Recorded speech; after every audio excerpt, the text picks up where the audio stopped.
Do you think Milan could win the Europa League or at least get to the semi-final and get closer to the 4th place in the Serie A under Ancelotti? No. 100% no. Categorically no. I love Ancelotti. I think Ancelotti is definitely one of the best managers of his generation. But I think Ancelotti, he needs great players. He needs good players. Remember when Ancelotti was manager of AC Milan, they did have Kaka. They did have Gattuso. They did have Maldini. They did have Cafu. So they had, the team was high. They did have the chef, aka Chef Andre. You go from that and you give him Bonaventura, Bertolacci, Suso. He ain't getting top 4. He ain't getting top 4. So for Milan, they need a tactician, like someone in the ilk of a Simeone. For me, people keep sleeping on him. Michael Laudrup. I think Michael Laudrup is a very underrated coach, and I don't know where he is now. I think he'll be a really good coach.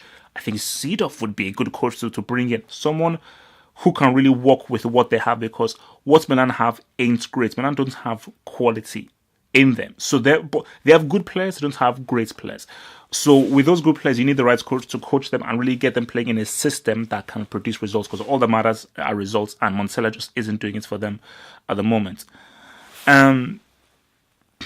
Hussein, hey Triple H, it's actually Double H. Okay, hey Triple H, I like to call you Triple H instead of HH. If you ever wonder what it is, so it's have high hopes. Thank you. Well, I'm a fan of your work because what you say really makes sense. My question is that Milan have a new and improved squad, but they needed a better coach. Plus, Ancelotti is free now, so is it possible Milan should pursue Ancelotti?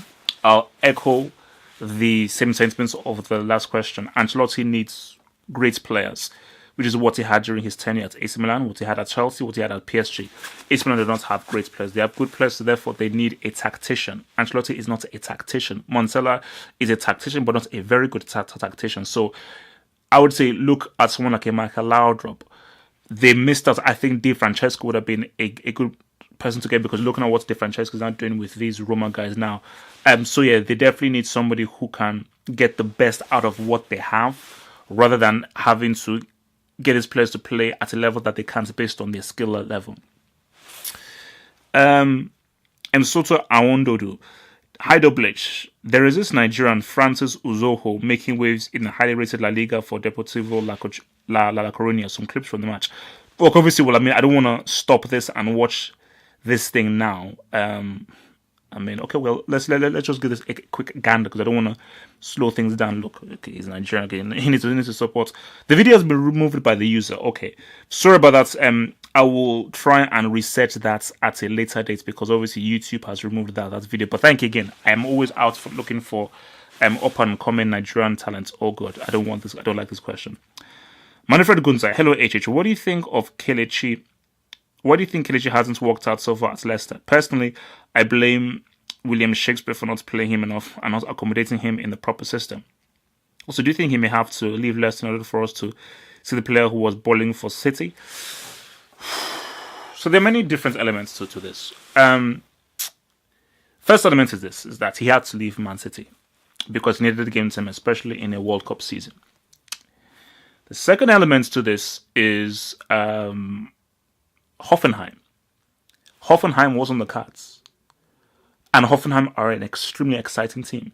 He should have gone to Hoffenheim, because he would have fitted far better in that team in the way that they play. He doesn't fit the Leicester City system. It's as simple as that. In the way that he plays, how technical he is, the positions that he takes up, it's just there is no space for him, because Leicester just do not play like that in that kind of way. So that's why I think either him going to Hoffenheim or him say, look man, I want to go, because I think he would work very well in a Serie A team based on just how he plays, because he's very technical, and Serie A is a very technical league with a very technical systems. Leicester City is not a technical football system, so it just wasn't the right fit, and I do think that he has to leave Leicester because he's not going to get the best out of him. But so for me, I'd say that he just has to say to the Shakespeare that, look, bro, it ain't working out. Can you just, or he needs to either try to talk to Shakespeare, to talk to Pep and say, look, can I get loaned out to Hoffenheim or somewhere else out on loan, please? Because the sooner I get loaned out to a club that can really put me in the best light, the better I will be for my club career, and also the better prepared I will be physically and mentally for the World Cup next summer. James Lombardo. Hello, HH. There are several players who I believe should be inducted and taken out of the Brick Academy. My inductees would include Lovren, yes. Benedetto, yes, from Boca Juniors. Batshuayi is currently under review. Montella as manager, yes. I'd also take out Stones and Sterling because of how much better they have been this season. What are your thoughts? Guys, look, Brick Academy, we're always trying to evolve. So I can tell you that as of right now, let me even pull it up. Have hope football.com, because again, the Brick Academy, we're always trying to evolve and make sure that the bricks and non-bricks are all kept up to speed. So Class A, we still have Oscar and Janssen and Rafinha. And that is Brazilian. No, sure, that's the Rafinha that plays for Bayern, not for Barcelona. Class B, we have Higuain. Class C, we have Fernando Torres and Danilo. Suspensions, Stones, Giroud, and Sterling. Those are the suspensions. And currently under review are Batshuayi, PK, Fabregas, and Ozil. Wow, there are a lot of guys under review. And Rooney. Oh, wow, and De La Feu. Wow, man, there are a lot of guys under review. Yeah. But yeah, definitely, I think Benedetto and Lovren have to be put in there, and I think I have to put in a section for the staff, which would definitely include Montella and possibly Conte. I think Conte has to be definitely gets under review. But a lot of guys have to be under review. But yeah, I've definitely updated the Brick Academy on those things that you see there. So next question here, Adam. So hi HH, I've been watching the Hot since the miracle of the new cup. My question is, what do you think of the English team's chances in the Champions League? All have performed well, especially Man City, and I think they are all there. And I think they are all the strongest for at least a decade. So I was wondering how close they can get this year. Would love to know your thoughts and keep up with the good work. Man City have the best chance, 100%. I think the only team that I see with a chance, whatsoever chance, 100%, 10%. The only team I see have a chance of winning the Champions League is Man City. United, I think, can get close, but United do not have the squad or the team to win the Champions League.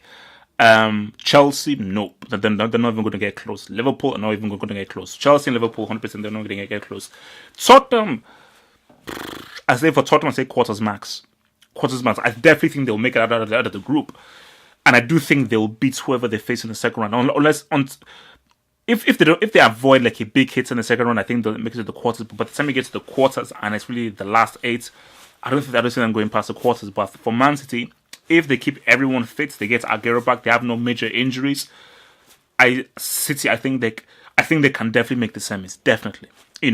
But I wouldn't be surprised if they somehow can just get things walking over a 2-legged affair in a semi-final and make it to a final. So City, for me, have the best chance of going all the way.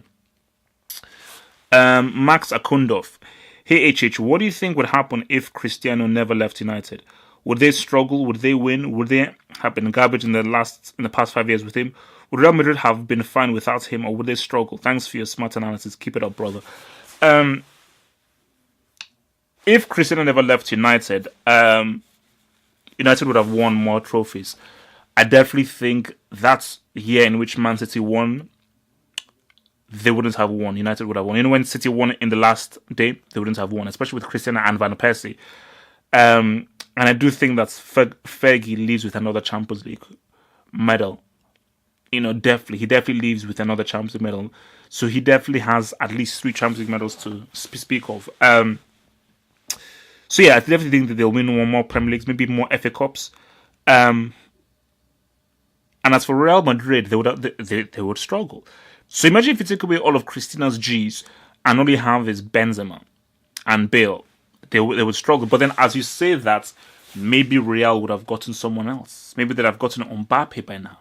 Maybe they would have gotten Lewandowski. Maybe they'd have gotten Aguero. So they would have definitely gotten someone in his place. So then you just say to yourself that if Real had Lewandowski instead of Cristiano, how well would they have done? I don't know.